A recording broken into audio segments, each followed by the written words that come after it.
Bonjour et bienvenue dans Une minute un livre. Je vous parle aujourd'hui de cet ouvrage, Tu devrais voir quelqu'un, une enquête sur le rapport des hommes à la santé mentale, de Maud Lerest aux éditions Anne Carrière 2024. Alors pourquoi parler et évoquer la santé mentale des hommes en particulier? Quel est l'impact de la psychophobie dans les non-consultations, la non-demande d'aide et d'accompagnement? Est-ce un aveu de faiblesse? Quel est l'impact des normes, toujours ces normes, y compris dans le couple, et donc quelles conséquences?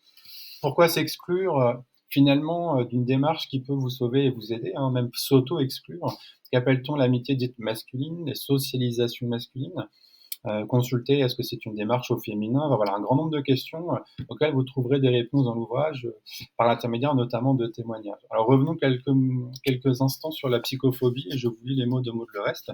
Donc un mot qui a fait son entrée dans le vocabulaire militant il y a moins d'une dizaine d'années et qui se retrouve parfois galvaudé. La psychophobie, c'est la discrimination envers les personnes qui dévient des normes admises en matière de santé mentale, soit en italique les fous. Donc fou, entre guillemets, est un mot polysémique. Certains préféreront réserver ce terme aux personnes souffrant de pathologies psychiatriques, d'autres l'utilisent comme une insulte, d'autres encore considèrent comme fou quelqu'un qui sort de ses gonds ou qui fait simplement preuve d'excentricité. Pour ces raisons, je préfère parler de troubles mentaux, psychiques, psychologiques ou psychiatriques. Il ne faut pas avoir peur de ces termes, de point, chacun ou chacune, à un moment de sa vie, aura un problème de santé mentale. Donc dépression, crise d'angoisse, stress chronique, peur irrationnelle, dépendance, maladie lourde, etc.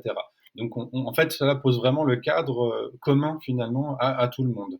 Alors pourquoi les hommes consultent-ils beaucoup moins que les femmes alors que 40% des femmes ont déjà eu recours à une psychothérapie? Voilà, seuls 30% des hommes franchissent le pas. Alors plutôt que d'y voir une supposée fragilité féminine, la réponse tient surtout à notamment l'éducation émotionnelle. On apprend davantage aux femmes à parler de ce qu'elles ressentent et aux hommes à se taire. Pourtant, leurs difficultés psychiques sont bien réelles et simplement dissimulées. Beaucoup croient devoir se débrouiller seuls, reportent leur mal-être sur leurs proches sans s'en rendre compte ou l'extériorisent par des conduites à risque ou de l'agressivité. Donc Maud Lerest est partie à la rencontre voilà, de ces hommes qui souffrent en silence. Elle met en lumière un angle mort de notre société, la santé mentale donc masculine, à peine abordée malgré finalement les discours sur la crise de la masculinité. Donc comprendre ces vulnérabilités, créer, les nommer serait pourtant un pas essentiel pour tous et pour toutes, donc pour tous.